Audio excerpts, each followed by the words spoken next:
All right, joining us here on our weekly Zoom call here on the Ford side of things, Jonathan Hassler, the pride of South Putnam High School and Purdue University, joining us here for a few minutes to talk about this weekend's race at the Indianapolis Motor Speedway. If you've got a question for Jonathan, by all means, raise your hands, shoot me a chat message, and we'll get to as many as we can here as we got a few more joining the call here. And Jonathan, I guess I'll just kind of kick it off and just, what is this week like for you going back to Indianapolis Motor Speedway as a crew chief sitting on top of the box? What's it like for you?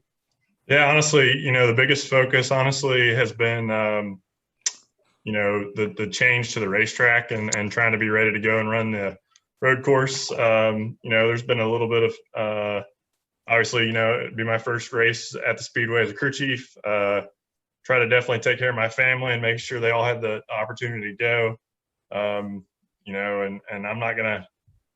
I made it pretty clear to all of them that I'm the task at hand is the race, and I'm going to be pretty into that, and they can go to the race and have a good time. But I'm all business for the weekend. All right, if you've got a question for Jonathan, raise your hand, and I'll just kind of start blindly here. Well, let's go to David Smith since your hand just popped up. Go ahead, David, kick us off. Hey, Jonathan. I'm not trying to assume anything, but if the 21 team does not qualify for this year's playoffs, what does that final 10 race stretch symbolize for you professionally? For me professionally, I don't think it's anything different than the last few weeks. Obviously, we've been trying to get a win for Matt. Still, through the rest of the year, we're trying to get that 100th win for the Wood brothers. I think the goal doesn't really change a lot for me personally. We're just trying to put the best race cars together we can each week, improve from one week to the next, and let the results and the outcomes from the results kind of take care of themselves. And this being your first year in the crew chief spot on a full-time basis, has there been any kind of harsh realization for you about the intricacies or difficulties of the Cup Series that you have now learned and have helped make you a better crew chief? Sure. I don't want to jinx myself, but honestly, I feel like things have really rolled pretty smoothly. I've been in the sport basically 15 years. I've worked with a lot of different crew chiefs, and they've sort of, all played their part in preparing me along the way. And I think so far the ride's been pretty smooth. Thank you. All right. Thank you, David. Let's go to Dustin Long. Go ahead, Dusty. Thanks. Got a few things here. Jonathan, just a couple quick things. First off, you talk about family. And how many family members will you have? How many tickets have you had to try to get for this weekend for family? Honestly, we've gotten almost 25. I've got my wife's family from town also. They're from Zionsville. I'm from Greencastle, so I got about 15 of my family and about 10 of her family coming to watch the race. Also, another some background information is just your experience at Indianapolis. What was the first time you went, or some of the early memories as a kid, and what's maybe been a highlight from the professional experience at Indianapolis? Personally, growing up, what I remember the most, we went to qualifying the year of the inaugural Brickyard. And then we kind of as a family, that was our deal. We'd go to qualifying every year and hang out around the garage and try and, get as close to the drivers as we could. Obviously, professionally, we were able to win the race with Brad in 2018. So that was a huge accomplishment. And also a couple of things. It's just you came on in the middle of the season in becoming the crew chief, and certainly at times we see where there are bumps in terms of performance, and in some of those cases not a whole lot has changed because the cars have already been built and already been for the most part prepared. Where do you feel like you make an impact, or how long it took for you to make an impact, other than the first race you're calling it, so obviously you're making an impact, but how long does it take for you to make an impact with how you're preparing cars and what you're doing things when you come in middle of the season?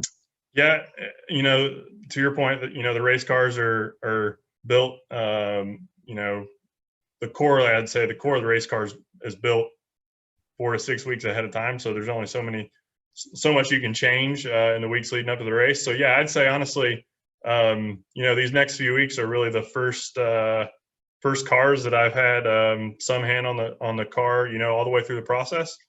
And in terms of sort of calling the race and having an impact on Matt, obviously that was sort of immediate. And how much, not specific, 'cause I understand you're not even going to tell me that, but how much has changed in terms of now that you have your hands in essence over the entire car? You say these are the first few races with your hands on it. What's different, or how much have you tried to change, or how have you tried to do things? Is that more trying to meet up with particular things for Matt, or is that things that you as an engineer look at and say, hey, this is another better way of doing things? Yeah, I think it's just being able to, in the Penske, at Team Penske, we keep our cars through our company fairly similar. So yeah, it's not a huge, it's not like I have my car, but I feel like I've been able to see all the different ideas and all the different options for how we can build our car, and kind of voice my input. And there's certainly been times along the way where the rest of the organization has been on board, and there's been times where maybe my ideas were a little bit outside of the box, and I use the experience of the rest of the company to maybe get rein back in. Thank you. Thank you, Dustin. Let's go over to Bob. Go ahead, Bob. Yeah, Jonathan, what if you're looking at a track to compare to the Indy road course, it's just as far as like who, looking at things that pertain to it, which of the road courses do you look at? Bob, honestly, I think Indy is going to be pretty unique. It maybe shares some characteristics of COTA, in that there's a lot of left and right switchbacks. It's has some similarities maybe to Road America with some really big braking zones. It's definitely unique in that it's completely flat. We don't have any other road courses that are like that. So I think you're going to see something a little bit different than what we've seen so far this year. So have teams built special cars just for this race, or will they just take one of whichever one they feel like, well, we want to be good on the left-handers or the right-handers, and whatever car's best for those they'll choose? Yeah, I would think most teams are using cars that they ran earlier in the year. And how would you describe just the vibe of the team since the announcement that Harrison will be in the car next year? I mean, do you get a feeling that they're wondering, am I going to be back, or do they most have confidence that they're going to be back, or just how's that vibe and that kind of mentality of the group? Yeah, I think there was a day or two in there that for everybody was kind of tense, and I think there was a little bit of the team trying to really understand how Matt was going to be in the car. We got off to a really good start, and I don't think anybody wanted to see things slow down with that announcement. We were hopeful that they wouldn't, and I think knock on wood, things have after the announcement kept going really strong, and I think everybody is eyes out front, focused on finishing strong and getting that 100th win for the Wood brothers. Thank you.